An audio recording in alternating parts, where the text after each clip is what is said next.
parce que je pense que maintenant, c'est le notaire qui va prendre la parole. Et vous faites même les transitions. Même la transition. Donc,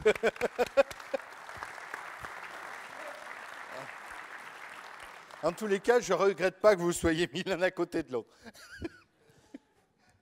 Merci, monsieur le professeur, de me donner la parole.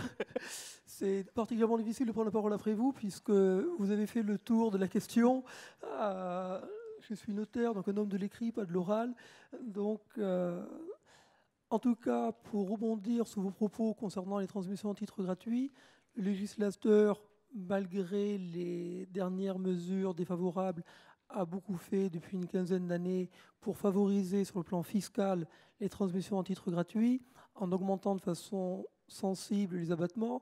On est passé de 300 000 francs il y a une quinzaine d'années à 100 000 euros aujourd'hui. Alors, 100 000 euros, c'est moins que 160 000 l'année dernière, mais c'est plus que 300 000 il y a 15 ans. Les réductions de droits ont été supprimées pour les donations en pleine propriété. Ça, c'est regrettable, effectivement. Mais, comme vous l'indiquez, le problème, finalement, n'est pas tellement fiscal ou n'est plus vraiment fiscal. Il n'est pas par définition dans le paiement du prix, puisqu'il n'y a pas de prix. Mais c'est le Code civil. C'est l'égalité qui est un des fondements de la société française, donc, autour de laquelle il est difficile de tourner. Les Anglais ne comprennent pas. Les Anglais qui viennent en France me disent sans arrêt, mais quand est-ce qu'on pourra échapper aux règles françaises de la réserve héréditaire?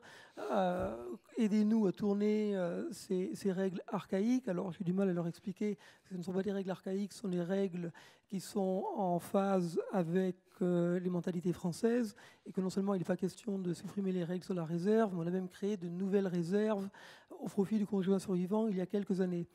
Donc, dans nos études, lorsque nous rencontrons des parents qui veulent transmettre à titre gratuit à leurs enfants, le problème, effectivement, c'est le problème de la répartition entre les enfants, c'est le problème des paiements des soultes par le repreneur au profit de ses frères et sœurs. Alors là, on retombe en partie sur le prix, malgré tout. Et c'est le problème, est-ce que mon parent, est-ce que mon père, ma mère, m'aime plus ou moins qu'il n'aime mon frère ou ma sœur? Et donc, ça devient vite ou assez vite irrationnel. Déjà qu'il y en a qui aiment plus leur entreprise que leur femme, alors là, on va dans des complexités.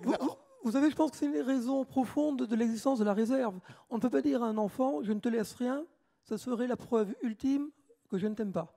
Et donc, on considère que ce n'est pas possible. On ne peut pas dire ça à un enfant. Oui, mais l'enfant ne le reçoit pas comme ça.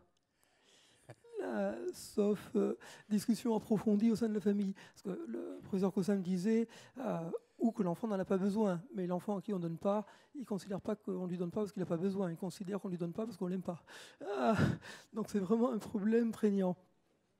Donc ça c'est pour la transition d'entreprise. On sait bien qu'il faut la préparer longtemps à l'avance, y compris à titre gratuit, en parler avec ses enfants, et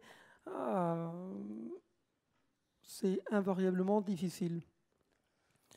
Sur le plan des cessions en titre onéreux de fonds de commerce, j'ai récupéré quelques statistiques qui corroborent ce que disait le professeur Cossin. En tout cas, je partage son optimisme relatif.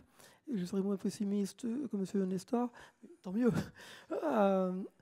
Les prix de cession, on observe des fonds de commerce. Entre 2008 et 2010 est à peu près stable, environ 175 000 euros. Alors là, c'est tout fonds de commerce confondu, bien évidemment, puisque ce sont des statistiques qui sont tirées du bulletin, voilà, du BODAC, du bulletin officiel des annonces civiles et commerciales. Donc on avait une stabilité de 2008 à 2010, 175 000 euros. En 2011, 187 000 euros. Et au premier semestre 2012, donc de cette année, 196 000 euros.